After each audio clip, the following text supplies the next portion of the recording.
Selanjutnya, isu kedua yang seringkali orang lain belum memahaminya, tetapi ini sudah dilontarkan oleh beberapa orang, namun perlu untuk diklarifikasi mengenai dua kata yang mirip tetapi beda posisi, sehingga orang lain bisa salah mengerti. Dua kata itu adalah akhir dan zaman. Akhir dan zaman. Nah, kalau kata itu kita balik, zaman akhir dan akhir zaman, sehingga menjadi satu kata majemuk, maka artinya jelas berbeda.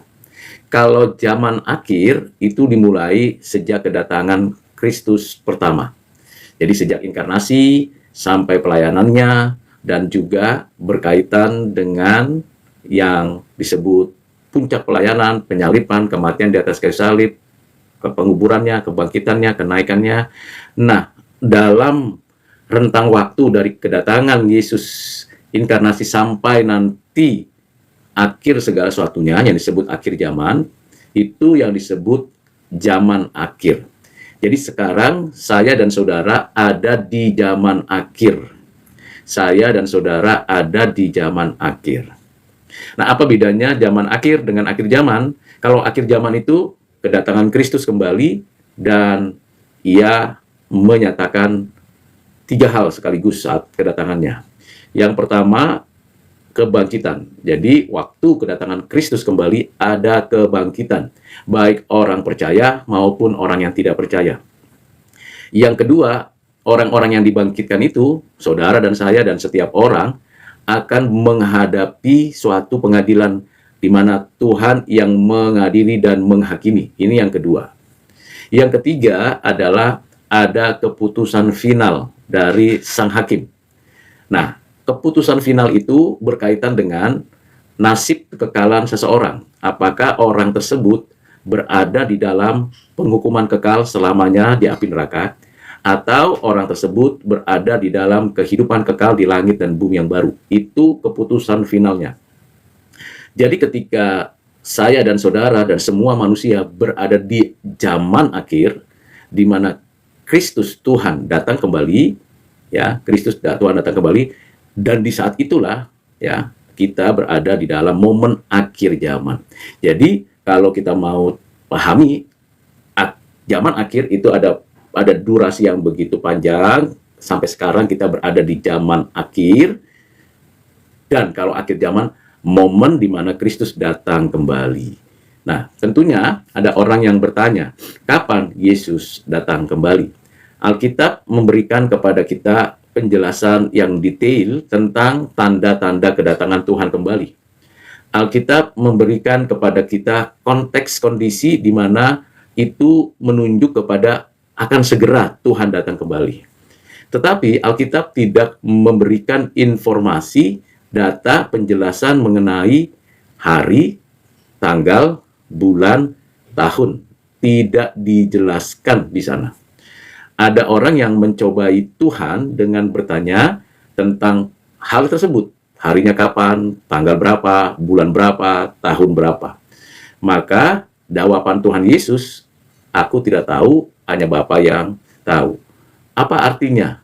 Apakah Yesus as a person being yang ilahi tidak tahu? Padahal hakikatnya Yesus sebagai anak Allah dengan Bapa sama-sama Maha tahu. Mengapa dia mengatakan itu? Nah, dalam konteks itu kita perlu untuk memikirkan, bukan langsung memberikan sebuah pernyataan bahwa Yesus itu tidak tahu berarti dia bukan Tuhan. Itu pernyataan yang tidak berkorelasi dengan pertanyaan, kapan akan datang kembali Engkau Tuhan. Jadi pernyataan itu perlu diberikan pengertian yang mendasar. Bapa yang tahu. Artinya ada otoritas yang memang pada diri Bapa, yang sepenuhnya di sana. Yang kedua, memang Tuhan dalam keadaannya sebagai manusia tidak mendahului apa yang telah dinyatakan Bapa. Tidak mendahului, artinya tidak memberikan harinya, tanggalnya, bulannya, tahunnya. Lalu dalam perspektif kita manusia, tentunya perlu untuk memberikan sebuah analisis. Kalau misalnya kita menentukan berdasarkan hari, tanggal, bulan, tahun, pertanyaan yang menggelitik adalah apakah kalender yang digunakan itu adalah kalendernya orang Yunani, orang Romawi, orang Ibrani, atau kalender dari beberapa etnis. Kapan itu yang disebut dengan hari? Hari apa? Apakah memang hari yang dimaksud menurut kalendernya dari orang Israel?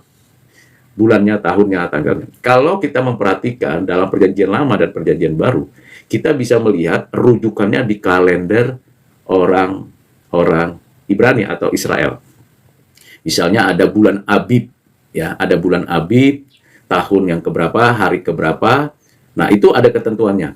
Nah, Tuhan tidak memberitahu, tidak memberikan penegasan.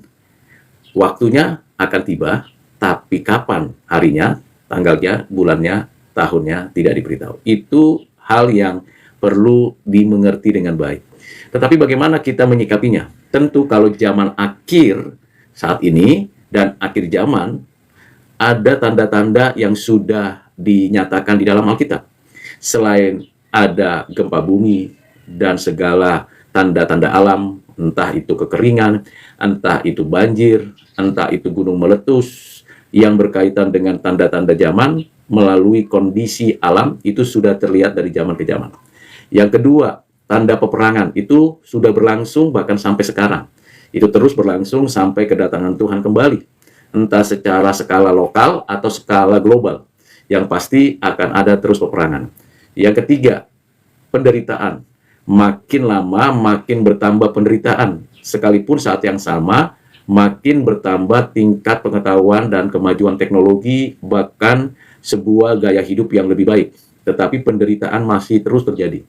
Yang keempat adalah makin banyaknya guru-guru palsu, pengajaran-pengajaran sesat, baik mengatasnamakan kekristenan maupun yang antikris. Jadi banyak guru-guru palsu, nabi-nabi palsu, kitab-kitab palsu, pengajaran-pengajaran palsu yang beredar, yang bertumbuh, baik secara lokal maupun global, baik melalui komunitas-komunitas kecil maupun komunitas besar, bahkan melalui media-media yang ada. Ini makin bertambah banyak.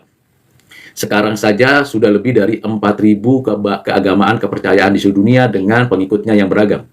Yang kelima adalah Injil Yesus Kristus diberitakan ke seluruh dunia, di mana tidak ada satu etnis, satu komunitas yang tidak pernah mendengarkannya.